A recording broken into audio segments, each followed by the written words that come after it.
Hi! In this video, we are going to dive into how to make the magic ring. This is the way to start your circular patterns. So if you want to make cute stuffed animals or baskets, just like the ones shown here, this is the way to start. So if you stick with me to the end of the video, you will be able to make your own cute stuffed animals for children of all ages. So grab your hooks and let's get crocheting. Okay, so the way to start off a magic ring is by taking the yarn around your fingers like this, making sure that the end is pointing down.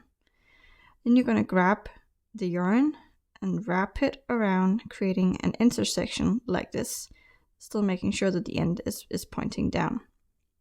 Then you take your crochet hook, put it in, grab the yarn and pull through like this. Now we are going to change our grip. So I'm going to hold on to the strain of yarn here with my index finger. And then I'm going to pull out the rest of my fingers. Okay. Then I'm going to grab onto the yarn just like I usually do.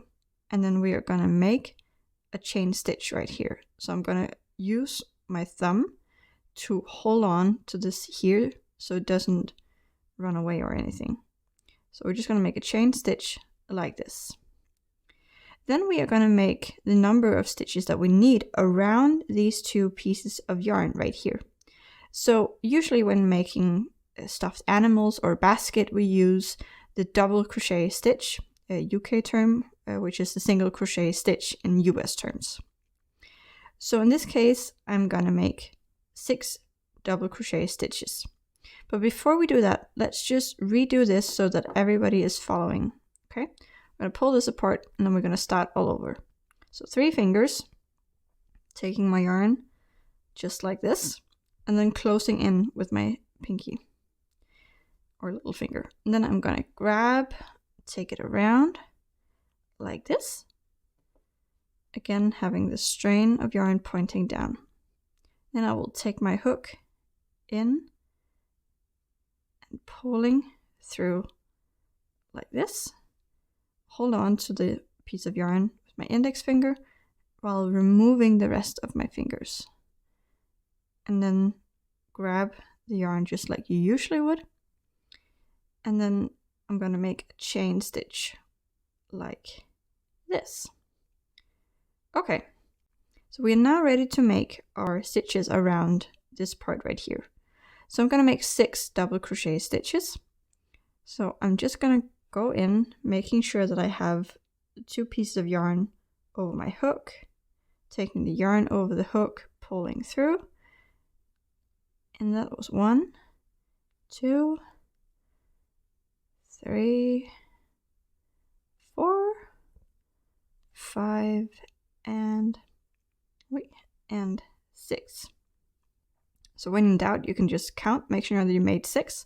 1, 2, 3, 4, 5, and 6. Now we're going to remove our fingers and then we are going to separate these 2 pieces of yarn like this. And then we're going to grab on to the end. And then I'm just going to hold on here while I pull. So I'm going to pull this shut like this so it closes in to make a circle like you can see here. So that was the first round of your magic ring. There are now 2 different ways of continuing. You can either continue your round around just by going round. In that case, I would recommend you put in a stitch marker for this so that you know which one is your first stitch. Or what I usually do is that I will go in and make a slip stitch. So take my yarn in, my hook in, yarn over hook, pulling through. But then instead of taking the yarn over, you're just going to pull through the loop on your hook like this. So in this way, I have a finish for each round. So that means I know when I have made an entire round. And then I'm just going to end with a slip stitch and then making a chain stitch and then continuing making the next round. In order to actually continue and make something that's flat and round, we now need to learn how to do increases and decreases. So take a look at my next video and I will show you exactly how to do that. Otherwise, that's it, guys. Good job. You have now taken the first steps into making circular patterns. In order to expand the magic ring into making shapes like bases for stuffed animals, we need to learn how to increase and decrease the number of crochet stitches. So if you follow the video right here, I will teach you exactly how to do that. If you enjoyed this video, please leave a like, and if you want to see more crochet tips and tricks, remember to subscribe, and until next time, see you!